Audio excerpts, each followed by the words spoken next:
Hey everyone, and welcome to episode 4 of SOS TV, and welcome to my bedroom, the studio with the most. Honestly, I cannot believe I'm doing this, but needs must. So my husband is currently doing 2 webinars out in the dining room. My kids have been placated with screen time, and my dog's currently barking, or not barking, scratching at the door to be let in.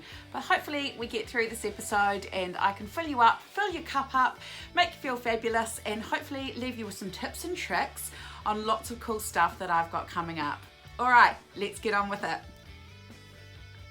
This feels so silly, lying across my bed having a chat to those of you that are gorgeous enough to watch me. So I hope you are enjoying your Easter weekend, and here's 3 things that I have learnt this week. And then I discovered TikTok. Oh, holy moly, girls. I thought TikTok is for 12-year-olds, but you know what? I decided to jump on board because all of my latent acting dreams have come true with TikTok. I can lip sync to my heart's content, and there are some epic things to lip sync to. Another thing I learnt this week was that Lena Durham from Girls fame has written a weekly serial for Vogue.com called Verified Strangers, and it is awesome. All the chapters are up on Vogue.com now, but again, head to the link in my bio and you can go straight there. Okay, and lastly, what I've learnt this week is more about the 100-day project, and I am going to start even though I'm late. I don't think you're ever too late to start anything. So if you'd like to know more about the 100-day project, head to the blog on my website and I will give you all the details of what I'm following. It's #provocation project, and I'm going to be inspired to do one thing every single day for 100 days. Are you with me?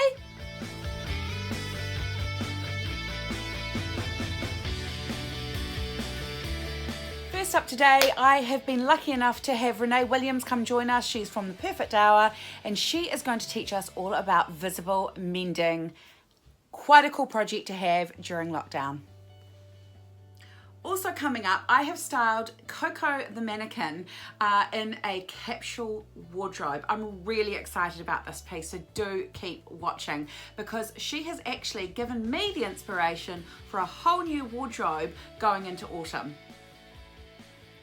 And last but not least, I'm answering your style questions. I cannot wait to share these with you. So buckle up, buttercups, and let's go.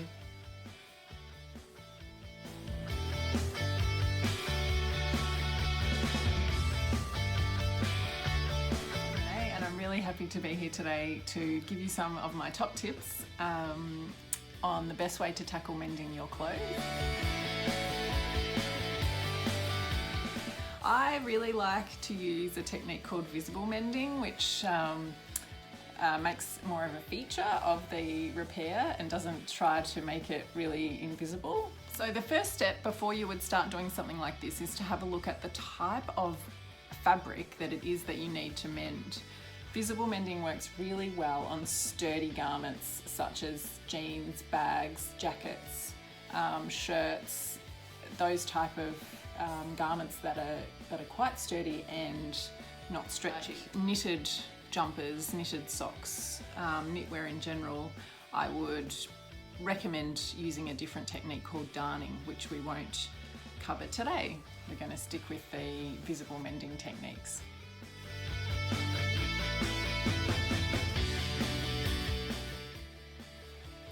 Okay, my second tip before we even think about getting started on the mend is to assess the damage. What you need to do is have a look at the area that needs mending and really see whether the area around the hole is also weakened. So the whole area of the weakened fabric needs to be repaired. If you just repair the hole, it will tear again quite quickly if the fabric is also damaged around it. If the hole's been created by cutting or catching on something, then usually the rest of the fabric around is probably in a good condition still, and you can make the patch quite small just over the area or underneath, as you like. So that's my second tip, is to assess the damage. Okay, my third tip is to decide how visible you want it. So do you want to make something that's really a statement, like this one? Or if you're mending something, particularly like a crutch area, you probably don't want it to be so visible. And you do have quite a bit of control over how visible the mend is, depending on the tools and the techniques that you use. So my top tip for patches is to try to match the fabric of the patch to the fabric of the item of clothing as much as you can. So denim for denim. But if you want something really, if you have a fabric that you want to use as a patch that's much lighter, say this cotton for example, I would recommend sandwiching them together and using the two together as a patch. The denim will add the stability. There you go, that's pretty simple. Just show you two different versions of stitches here. The pink is made using regular all-purpose thread that you might have at home. This is doubled over. So I've doubled my thread and tied the two ends. Now it's not as chunky as this white stitch up here, and I'll explain why.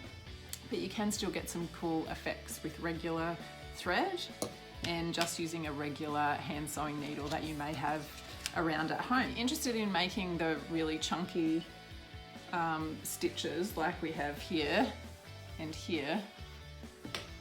These are made using specialist sashiko thread, which comes from Japan. And to complement the heaviness of the thread, sashiko technique also uses a really thick and long needle, so you can get lots of stitches on at once and you can get through the denim really much more easily. So if you want to make your mend more visible, so something that really stands out, then you would go for the thicker thread, the more visible patch. You may want to patch over the top, and you can use bright and contrasting colours in your patches.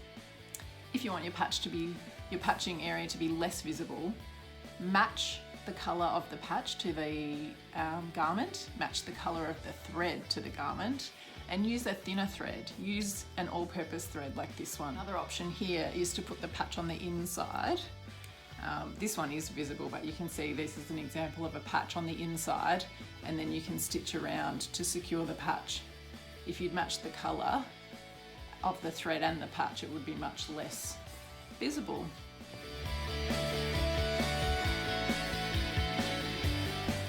Okay, and my fourth and final tip is just to be bold. Let's be brave and have a go, because your clothing is already damaged, so there's really no harm in having a try. I could not stitch that straight without any help, so grab a ruler. This is an air erasable marker, so I can use this on my jeans. If you're stitching on a scrap, you can just grab a pen, draw some lines and stitch along. However, also keep in mind that there are no rules, and if you just want to stitch freehand, that's totally cool too. Just go for it and see what you can make. I can't wait to see. Thank you so much for having me today, Emma. I've absolutely loved it. Good luck, everyone. Bye.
Welcome to EJ's SOS Style TV, Style Tips and Tricks.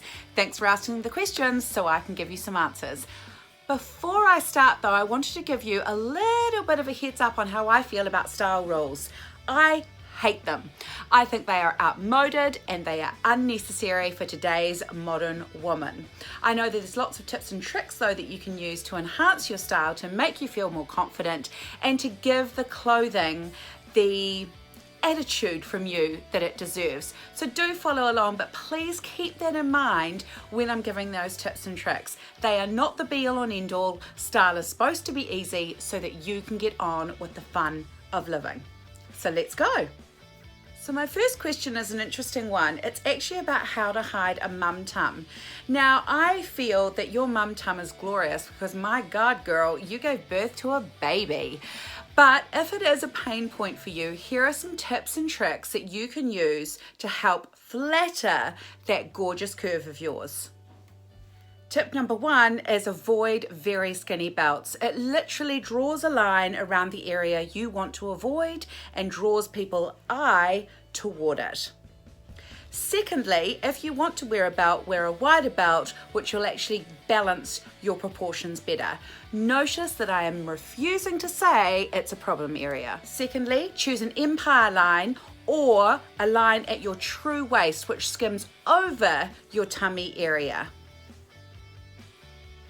Choose fabrics and patterns that will also disguise this area but flatter you anyway. Lastly, don't be afraid to add volume at this area. I know, shock horror, right? But if you balance it well with a skinnier top, then you get this beautiful proportion. So don't be afraid of an A-line skirt, a wrap skirt, or even a tulle skirt. Enjoy, girl. And don't be afraid to tuck it in, tie it in, or even knot it at the waist. Bye. Last but not least, accessories. And there's so many tips and tricks I could offer you right now, but there just isn't time. So do head to the link in my bio for a fantastic collaboration I did with Kathy Pope Jeweler and Monique Doy, who's also another stylist, and we talked about how to style jewellery. So she gives some fantastic ideas on how to wear jewellery and the proportions in which you should wear it. But my tip today is basically, if you're wearing a really big chunky earring like this, then leave the neckline or the décolletage free of jewellery, or just wear a really delicate chain. So there you go, it's all about creating balance and proportions. So thank you very much for joining me for SOS Style Tips. So there you go, babes. Thanks so much for joining me for episode 4 of Lockdown SOS TV.